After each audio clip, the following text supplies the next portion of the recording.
Amigos, aqui quem fala é o professor Sérgio, professor de redação e também professor de atualidades, dono do canal Redação Sem Medo. Hoje, na verdade, iniciamos aqui o nosso primeiro momento deste ano em relação à confecção do seu texto. Pois bem, comecemos com a tipologia textual. Primeiro, quando nós falamos de tipologia textual, nós possuímos 5 tipos de texto.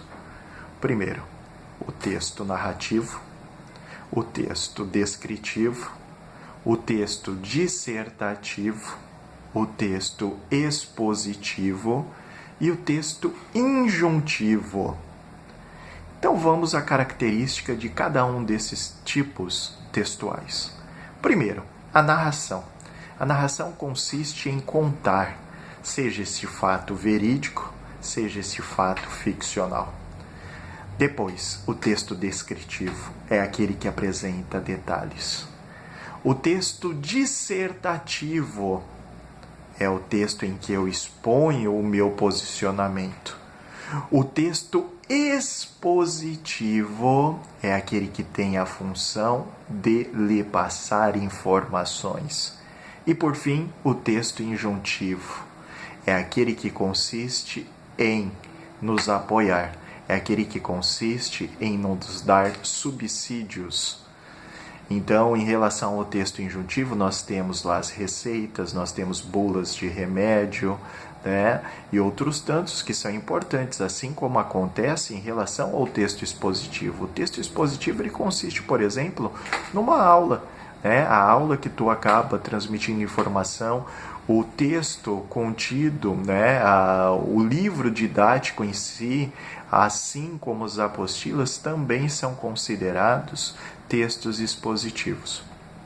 O texto narrativo, que é aquele em que consiste em contar, ele pode, na verdade, apresentar algumas nuances, seja do ponto de vista realista, verídico, então no caso nós temos as notícias, as reportagens, seja no campo ficcional, através de contos, crônicas, romances, telenovelas, Agora, o texto descritivo ele pode estar inserido diante do quê? Ele pode estar inserido diante do texto narrativo.